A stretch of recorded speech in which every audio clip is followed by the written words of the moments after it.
mencari letak kabupaten atau kota dan provinsi dalam peta. Jadi anak-anak di kelas 4 ini anak-anak wajib mempunyai atlas sebagai panduan dalam mempelajari peta, ya, terutama sekarang kita akan mempelajari peta Jawa Barat. Nah, di sebelah barat di sini ada tergambar arah mata angin sesuai dengan project after school yang Ibu berikan sebelumnya untuk membuatkan arah mata angin. Jadi arah mata angin di sini dimaksudkan untuk mencari tata letak arah suatu daerah, ya, dengan melihat arah mata angin, baik itu arah utara, selatan, barat ataupun timur. Nah, dalam peta Jawa Barat ini anak-anak kita akan belajar mencari batas wilayah yang ada dalam peta Jawa Barat. Batas wilayah untuk sebelah utara, di sini kalau utara itu di arah mata angin, arahnya paling atas. Sebelah utara itu ada Laut Jawa. Laut Jawa itu adalah batasan untuk Provinsi Jawa Barat. Di sebelah selatan, Jawa Barat berbatasan dengan Samudra Indonesia atau Laut Indonesia. Dan sebelah barat berbatasan dengan Provinsi Banten, kemudian sebelah timur berbatasan dengan Provinsi Jawa Tengah.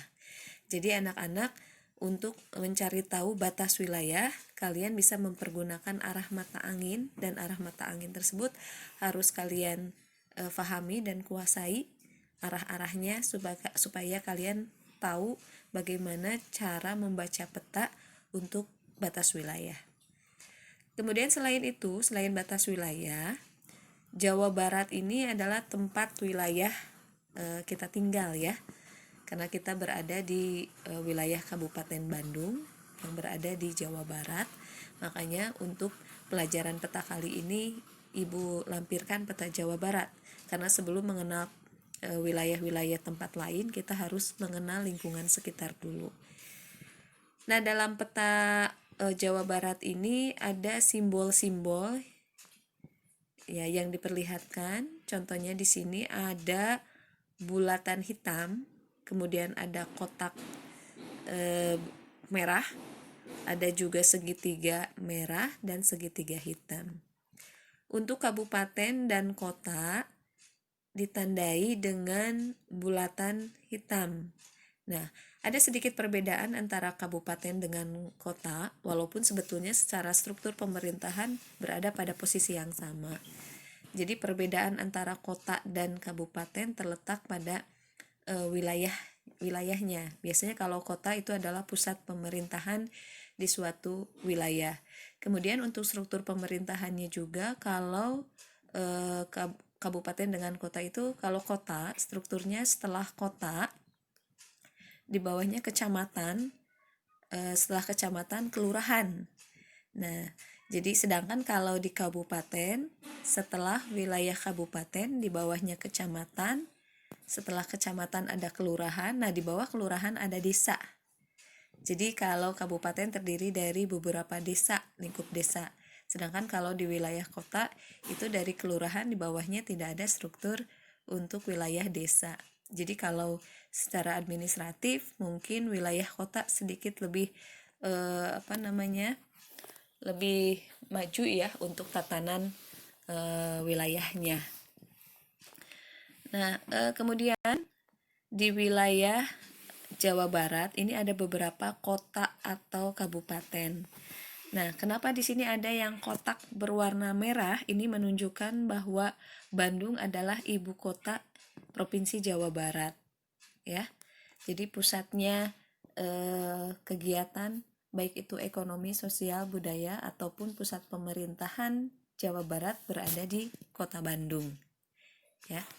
Kemudian karena kita tinggal di wilayah kabupaten juga mempunyai ibu kotanya. Nah, ibu kota kabupaten adalah Soreang, ya. Mungkin anak-anak sudah tahu di mana letaknya Soreang, ya.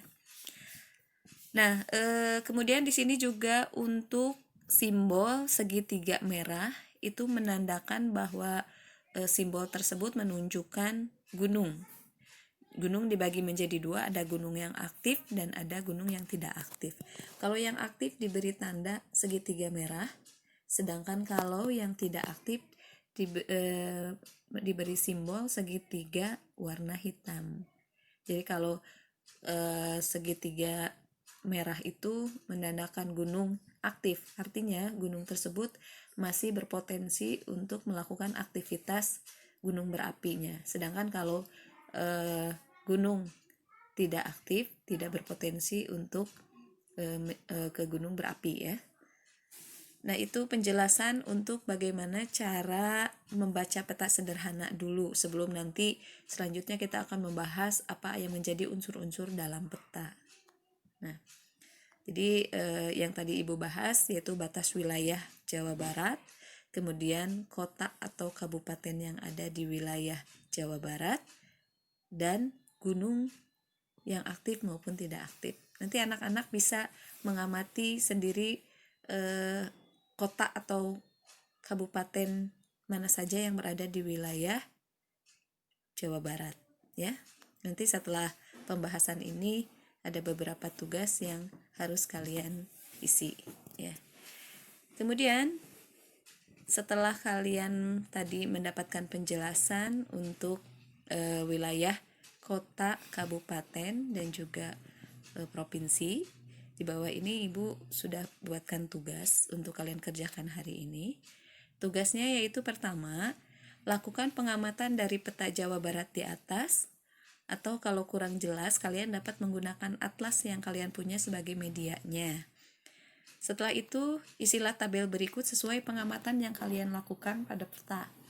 Tadi kan sudah Ibu jelaskan simbol-simbol yang ada dalam peta ya untuk kota dan kabupaten, kemudian gunung aktif dan tidak aktif.